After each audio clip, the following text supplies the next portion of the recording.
a leading historian, claims to have solved a 450-year-old murder mystery and identified the culprit who killed Mary, Queen of Scots' husband. Professor Kate Williams, a best-selling author and professor at the University of Reading, has suggested that Lord Darnley was murdered by Mary Stuart's jealous half-brother James, Earl of Moray. Her theory comes to light ahead of the release of one of the most anticipated historical dramas of the year, Mary, Queen of Scots, starring Saoirse Ronan as Mary Stuart and Margot Robbie as Elizabeth I.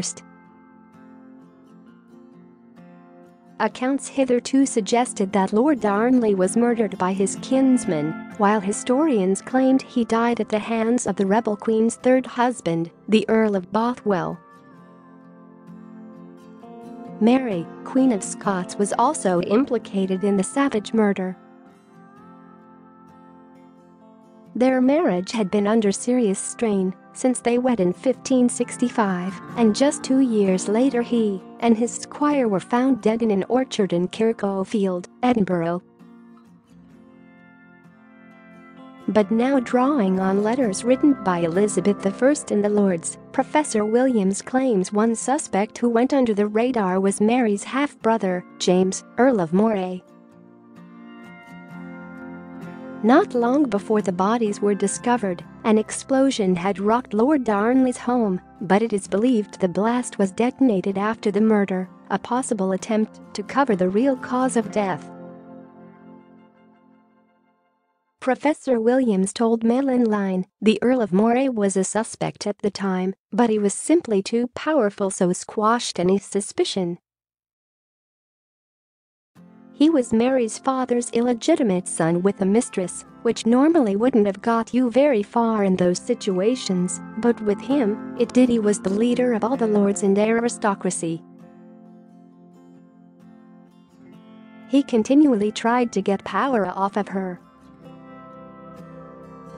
After various attempts of trying to take power, abduction, war, kidnap, the Earl of Moray knew he had to push her out of the way and be this regent de facto king before her baby son. Everyone hated Lord Darnley because he took their land away, such was the power he had, being married to the Queen. Professor Williams said lords plotted to kill Mary's husband Lord Darnley under the orders of the Earl. The night before the murder, the Earl of Moray conveniently disappeared to go and look after his ill wife, then came back the next day. They found Lord Darnley with his servant smothered in a nearby orchard on February 10th. Share this article. Share.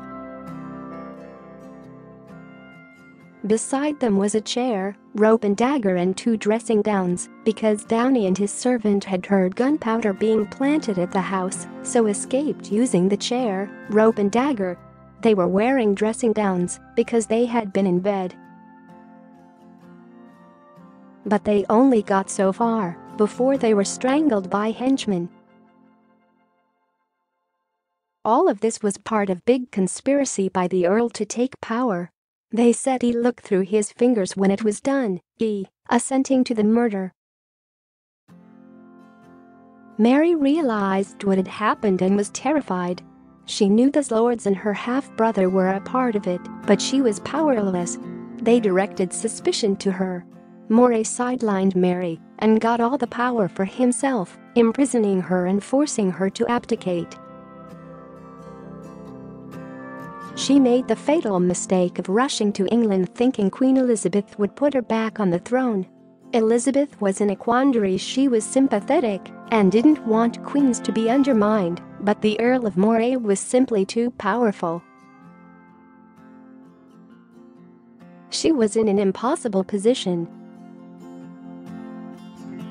This was the perfect crime. Moray got everything, but then of course just got shot. Power is a dangerous game. In 2015, a panel assembled by the Royal Society of Edinburgh was convened to consider the crime with modern investigative methods, and it concluded that Mary's hands were clean. The congregated experts include pathologists, explosives experts, scientists and historians. The inquiry appeared to exonerate Mary, but was inconclusive on cause of death, and the precise identity of perpetrators remains unknown. Professor Williams is the author of Rival Queens: The Betrayal of Mary, Queen of Scots, which is in bookshops now. Mary, Queen of Scots will be in cinemas on Friday.